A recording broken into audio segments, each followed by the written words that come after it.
اللہ نے ہمیں سورۃ فاتحہ دی ہے جو ہر بیماری کے لیے شفا ہے، اور آیات شفا ہیں قرآن میں، وہ پڑھیں۔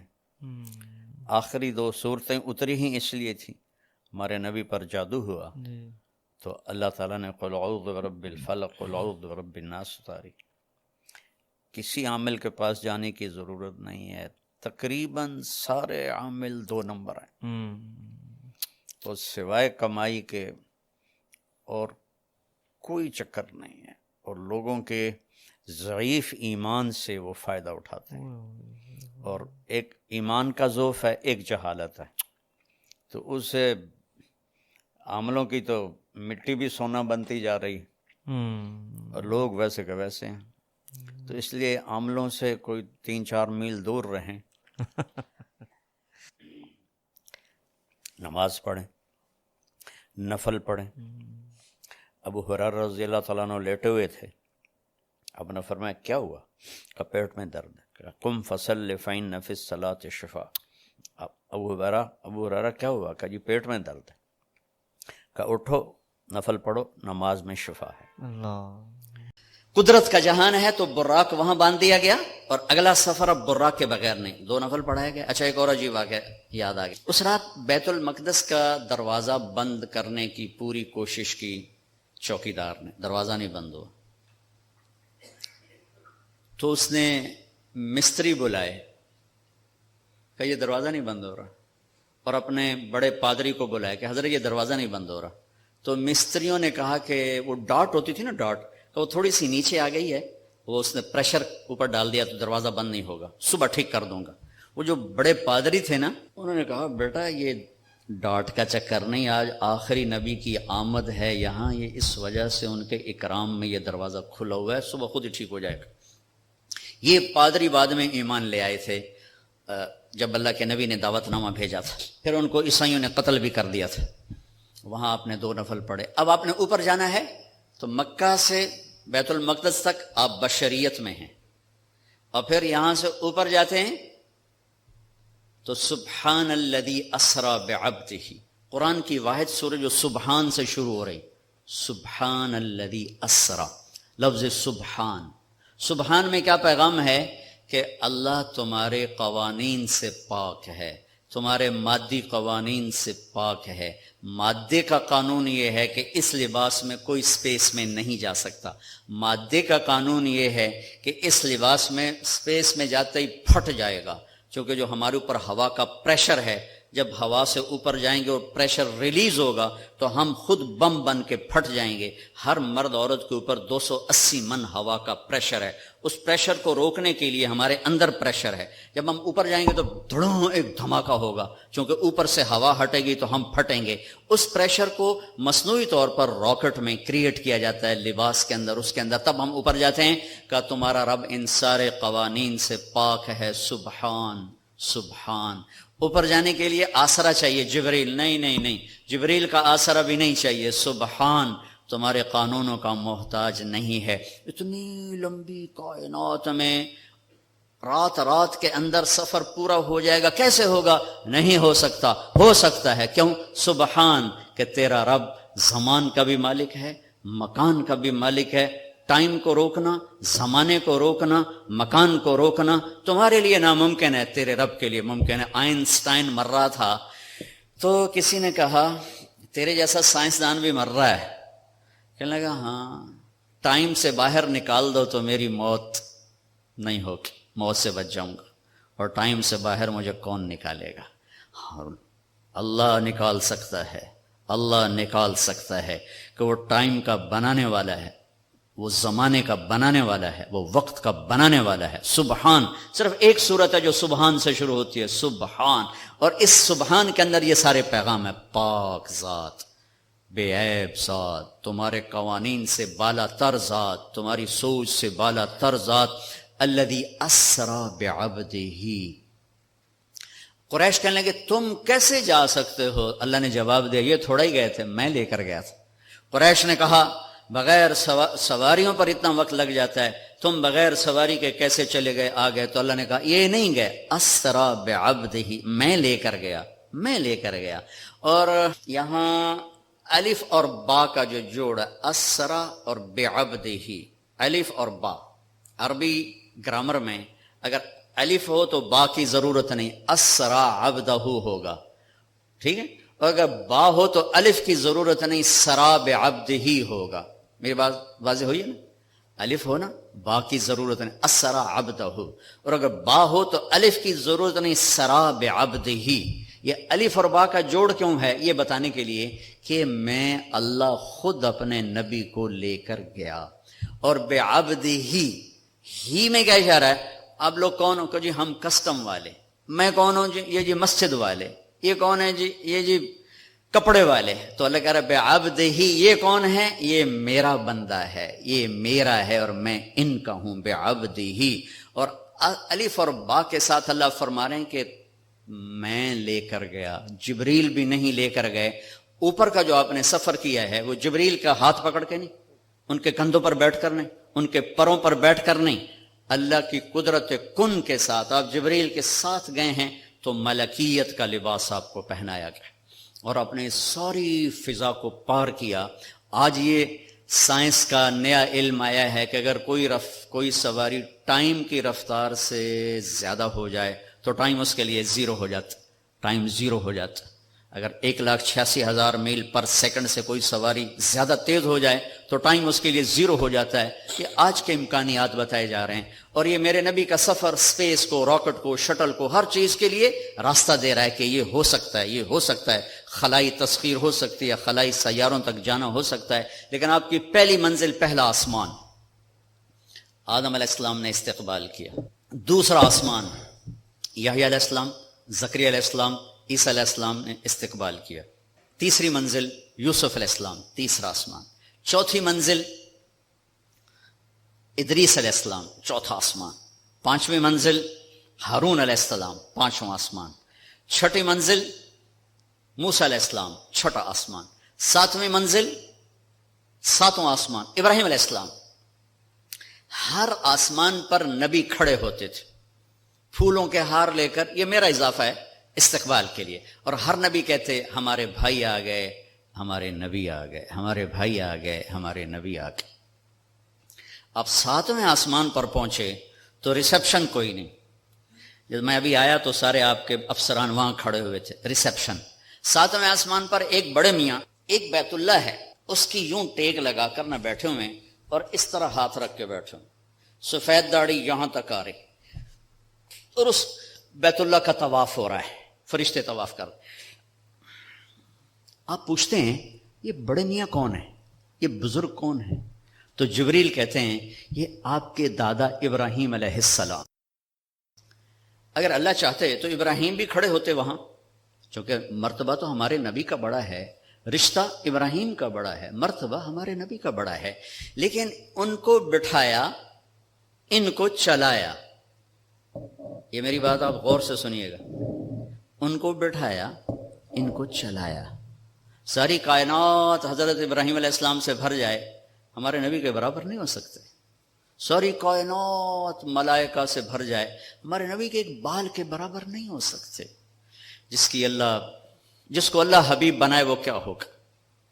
جس کے چہرے کی قسمیں والضحیٰ، جس کی زلفوں کی قسمیں واللیل اذا سجا، جس کے شہر کی قسم وہذا البلد الامین، جس پر اتری کتاب کی قسم قاف والقرآن المجید، جس کی جان کی قسم لعمرک انہم لفی سکرتہم یعمہون، جس کا وکیل صفائی بن کے قسم والنجم اذا ہوا ما ضل صاحبکم وما غوا، جس کو تسلیاں دینے کے لیے قسم والضحیٰ واللیل اذا سجا ما ودعک ربک وما قلا، جس کے بول کی قسم وقیل ہی یا رب ان ہؤلاء قوم لا یؤمنون، جس کو رحمت للعالمین کا ٹائٹل وما ارسلناک الا رحمت للعالمین وما ارسلناک الا کافۃ للناس بشیرا ونذیرا، جس سے اللہ لاڈ سے کبھی محمد، کبھی احمد، کبھی ماہی، کبھی حاشر، کبھی عاقب، کبھی فاتح، کبھی خاتم، کبھی ابو القاسم، کبھی طٰہٰ، کبھی یاسین، کبھی مزمل، کبھی مدثر، کبھی شاہد، کبھی مبشر، کبھی نذیر، کبھی داعی الی اللہ، کبھی سراج منیر۔ دیکھو تو صحیح اللہ کیا لاڈ کر رہا ہے اپنے نبی کے ساتھ۔ اللہ اللہ اللہ اللہ۔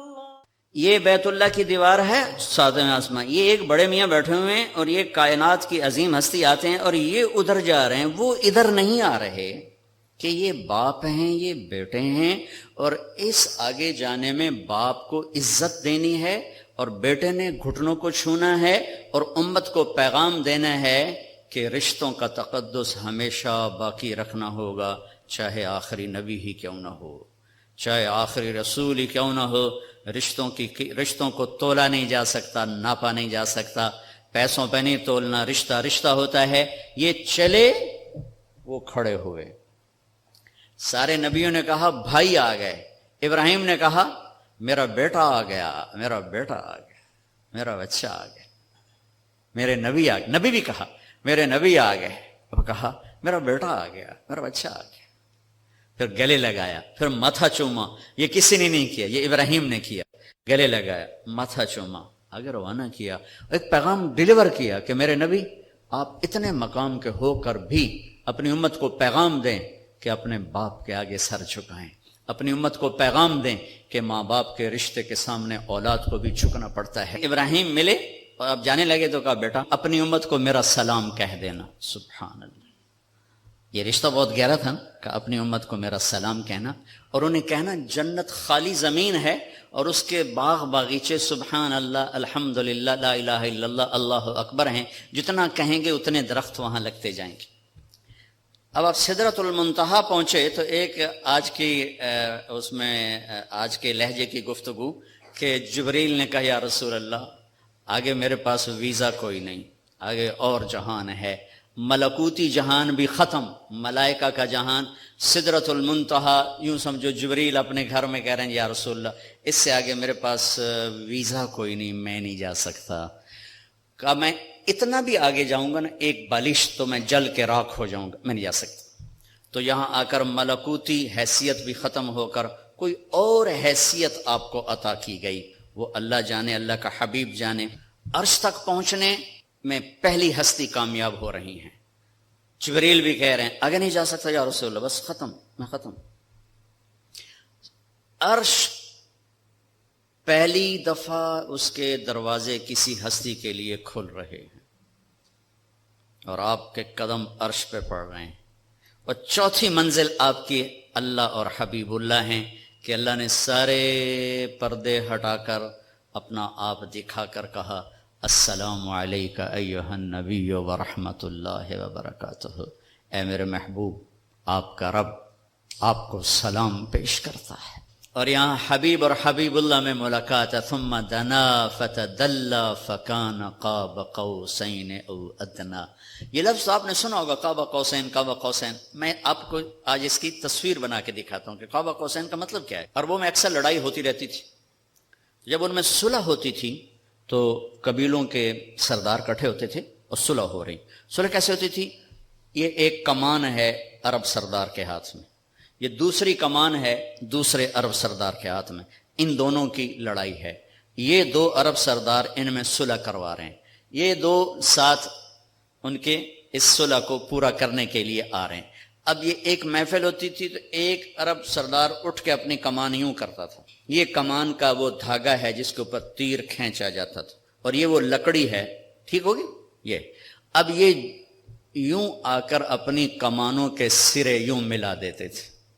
آپ دیکھ رہے ہیں سارے، یہ قوس، یہ قوس، قوس کہتے ہیں کمان کو، یہ قاب ہے، یہ قاب، قاب قوسین، دو کمانوں کی قاب، یہ اور یہ اور یہ قاب، اور یہ قوس، یہ قوس۔ تو اس ملنے کو عربی میں کہا جاتا ہے قاب قوسین، کہ اب جیسے دو کمانیں ان کے کنارے آپس میں مل گئے تو یہ سردار بھی آپس میں مل گئے، اب ان میں لڑائی نہیں ہوگی۔ اس محاورے کو اللہ نے اپنے اور حبیب اللہ کے لیے استعمال کیا، فکان قاب قوسین، کہ میرا حبیب میرے قریب ایسے ہوا جیسے دو کمانوں کے کنارے قریب ہوتے ہیں۔ اگلی عجیب بات بتاؤں، او ادنا، او ادنا، اس کی کیفیت صرف اللہ جانتا ہے کہ نہیں میرے حبیب اس سے بھی زیادہ میرے قریب ہو گئے۔ میرے بھائیوں، اس ہستی کو آئیڈیل بنا کے چلو، مزے کرو گے اللہ کی قسم، اور آپ کی نسلیں مزے کریں گی۔ اگر آپ لوگوں کی جیبوں پہ ڈاکے ڈالتے رہے، نہ آپ سکھی رہو گے نہ آپ کی نسلیں سکھی رہیں گی۔ 60 کی دہائی کے ایک چیئرمین پورے مغربی پاکستان کے، ہمارے قریبی رشتہ داروں میں تھے، انہوں نے حرام دولت کے ڈھیر لگا دی، پھر اچانک مر گئے۔ ایک دن ان کا بڑا بیٹا کہہ رہا تھا کاش ہمارا باپ ہمارے لیے حرام کٹھا نہ کرتا تو کوئی خوشی کا دن ہم بھی دیکھ لیتے۔ اور میں نے اس آدمی سے ان کانوں سے سنا، میں اج مر جاواں میری دھی نو کسے دی پرواہ کوئی نہیں۔ بیٹی کمزور ہوتی ہے نا، بیٹوں کا نام نہیں لیتا، بیٹی میں اج مر جاواں میری دھی نو کسے دی پرواہ کوئی نہیں۔ ہائے ہائے ہائے، اس کا بیٹا کہہ رہا تھا کاش ہمارا باپ ہمارے لیے حرام کٹھا نہ کرتا تو کوئی خوشی کا دن ہم بھی دیکھ لیتے۔ پیٹ پہ پتھر باندھ لیے کہ میری امت پیسے پر نہ بک جائے، چوپڑی روٹی پراٹھے اور انڈے پر نہ بک جائے۔ 3 دن کے فاقے برداشت کیے۔ آپ باغ میں تشریف لے گئے، کھجوریں گری پڑی تھی، گندی کھجوریں جو گر جاتی، آپ نے اٹھائی، ہائے ہائے وجہ کائنات، ساری کائنات جن کے لیے بنائی، ایک گندی کھجور صاف کر کے منہ میں رکھی۔ ایک صحابی ساتھ ہے عبداللہ تو نہیں کھاتا؟ کہ یا رسول اللہ مجھے بھوک نہیں۔ بھوک کا مسئلہ نہیں تھا، وہ کھجور کھانا مشکل تھا، جی مجھے بھوک نہیں۔ کہ عبداللہ مجھے بھوک ہے، آج چوتھا دن ہے میں نے کچھ نہیں کھایا، چوتھا دن، مجھے 8 بجے تک چائے نہ ملے میرے سر میں درد ہو جاتا ہے، اور جی میں چائے نہیں پیتی، سرج پیڑ پہ گئی ہے، آج چوتھا دن ہے عبداللہ میں نے کچھ نہیں کھایا، گری پڑی کھجور صاف کر کے کھائی ہے۔ کسٹم والوں کو پیغام دیا ہے پیسہ سب کچھ نہیں ہوتا ہے، انسانیت بہت بڑی معراج ہے۔ اللہ کا ترازو پیسے کو نہیں تولے گا، تیرے کردار کو تولے گا، تیری سچائی کو تولے گا، تیری دیانت کو تولے گا۔ اللہ اور حبیب اللہ کی ملاقات ہے، قاب قوسین او ادنیٰ۔ پھر وہاں سے آپ کی واپسی ہوئی ہے تو 50 نمازیں لے کر واپس آئے۔ میں اللہ پہ قربان جاؤں، اللہ نے 5 دینی تھیں، 50 کیوں دی ہیں؟ نماز کی اہمیت بتانے کے لیے کہ نماز بڑی عظیم چیز ہے۔ آگے آپ نے کچھ کہا ہی نہیں، چپ کر کے واپس آ گئے۔ تو میں نے کہیں پڑھا نہیں، لیکن مجھے لگتا ہے اللہ نے 6 آسمان پہ موسیٰ علیہ السلام کو کھڑا کر دیا، ہوگا، چونکہ پڑھا ہوا نہیں، وجدان ہے۔ یا رسول اللہ، اللہ کی ملاقات کیسی رہی؟ بہت اچھی رہی۔ کیا ملا؟ کہ 50 نمازیں۔ کہا توبہ، یا رسول اللہ یہ کون پڑھیں گے؟ اب واپس جا کے تھوڑی کم کروائیں۔ واپس گئے، 5 کٹ۔ پھر آگے موسیٰ کھڑے تھے، کتنی؟ 5۔ نہیں یا رسول اللہ، واپس جائیں، پھر 5۔ 9 چکر لگے، آنا جانا 5۔ صرف یہ بتانے کے لیے کہ کسٹم والوں، نماز بھی ایک بہت بڑا حکم ہے۔ جب 5 رہ گئیں تو موسیٰ علیہ السلام نے پھر کہا واپس جائیں، کوئی نہیں پڑھیں گے۔ آپ نے کہا مجھے شرم آتی ہے، اب 5 کم ہو رہے ہیں، اب جاؤں گا تو 5 کم ہو گئی تو پیچھے کیا بچا، میں نہیں جاتا۔ تو کہنے لگے چلو ٹھیک۔ میری امت پہ 2 نمازیں فرض تھیں، انہوں نے کوئی نہ پڑھی، یہ کسٹم والے 5 کتھوں پڑھنے، ایک نہیں پڑھنی، 5 کتھوں پڑھنی۔ میں کہا نہیں میں نہیں، بس اب ٹھیک ہے۔ یہ پھر غیب سے آواز آئی اوپر سے، میرے حبیب آپ نے 5 قبول کی، ہمارے ہاں 50 ہی ہیں، آپ کی امت 1 پڑھے گی 10 لکھی جائیں گی، 1 پڑھے گی 10 لکھی جائے گی۔ تو یہ وہاں سے تحفہ لے کر آئے۔ وَلَقَدْ رَآهُ نَزْلَةً أُخْرَىٰ عِنْدَ سِدْرَةِ الْمُنتَهَىٰ۔ پھر واپسی پہ جبریل سے پھر آپ کی ملاقات ہوئی، پھر وہاں سے واپس آئے اور پھر بیت المقدس پہنچے، پھر وہاں سے براق پہ سوار ہوئے، اور صبح نہیں، اسی وقت آپ کے سردی کا زمانہ تھا، بستر کی گرمائش ابھی ختم نہیں ہوئی تھی کہ آپ واپس اپنے بستر پر تشریف لے آئے۔ صبح آپ نے حضرت خدیجہ سے کہا یہ ہوا ہے، میں بتانا چاہتا ہوں۔ وہ ڈر گئیں، یا رسول اللہ لوگ تو بہت جھٹلائیں گے۔ کہا جھٹلائیں، جو مرضی کریں، میں بتانا چاہتا ہوں۔ آپ حرم میں تشریف لائے اور آپ نے یہ اعلان کیا میرا رات یہ سفر ہوا۔ تو ایک آدمی بھاگا، وہاں سے بھاگا، آیا ابو بکر کے پاس۔ ابو بکر، اگر ایک آدمی یوں کہے میں راتوں رات فلسطین بیت المقدس گیا، پھر اوپر گیا، پھر اسی رات واپس آ گیا، تم مانو گے؟ تو ابو بکر نے کہا کہنے والا کون ہے؟ کہ کہنے والا تیرا ساتھی ہے۔ کہ پھر میں مانتا ہوں۔ یہاں سے آپ کو صدیق کا ٹائٹل ملا، صدیق، لکل امت صدیق، ہر امت کا ایک صدیق ہے، میری امت کا صدیق ابو بکر ہے۔ میں صرف اتنا کہوں گا، کچھ ٹائم نکال کر اپنے نبی کی سیرت پڑھیں، قرآن پڑھیں۔ میں آپ کو مسئلے مسائل بتانے نہیں آیا تھا، صرف اپنے نبی کی زندگی کے چند پہلو بتانے آیا تھا۔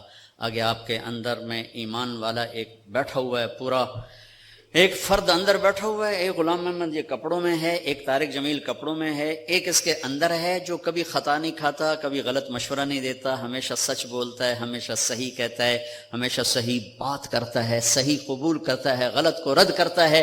میں اسے تھپکیاں دے کے سلا دیتا ہوں، چپ کر سارا جہان کر رہا ہے، تو کی تاں کی ہو گیا، وہ چلاتا رہتا ہے، وہ غلط ہو رہا ہے، غلط ہو رہا ہے، غلط ہو رہا ہے۔ میں کہتا ہوں بکواس نہ کر، میں نے بچے پالنے ہیں، میں نے ان کے گھر بنانے ہیں، میں نے ان کی فیسیں بھرنی، میں نے ان کے فیوچر کو سنوارنا ہے، تو مجھے کیا سنا رہا ہے، سارا جہان کر رہا ہے، میں نے کر دیا تو کیا ہو گیا۔ یہ جنگ چلتی رہتی ہے، یہ اندر سسٹم ایمان، کتنا ہی ایمان کو گرا کے رکھ دو، وہ آواز لگاتا ہے، وہ صدا دیتا ہے۔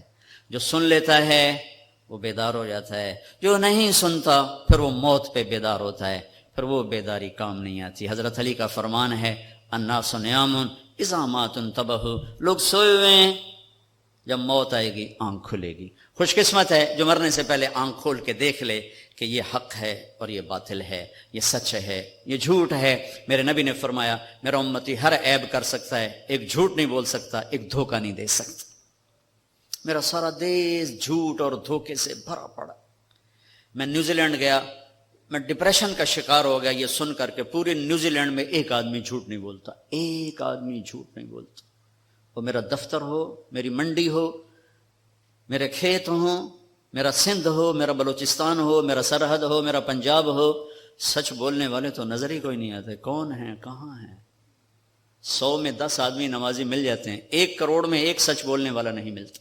سچائی، دیانتداری، راست بازی، رزق حلال کھانے والوں کے گھر میں کبھی شام نہیں ہوتی، اور دھوکہ اور فراڈ اور فریب اور جھوٹ اور رشوت والے گھر میں کبھی صبح نہیں ہوتی۔ اگر میرے اللہ کے ہاتھ میں طاقت ہے تو یہ قانون کوئی نہیں بدل سکتا۔ یہی میرے رب کا قانون رہے گا کہ کبھی سچائی پر خزاں نہیں آتی، اور کبھی دھوکے جھوٹ پر بہار نہیں آتی۔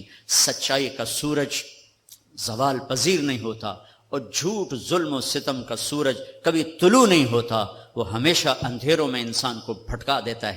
تو میں آپ سب بھائی بہنوں سے گزارش کروں گا، اپنے نبی کی زندگی ڈھونڈو، تلاش کرو، آپ کو رہنمائی ملے گی۔ اللہ ہمیں عمل کی توفیق۔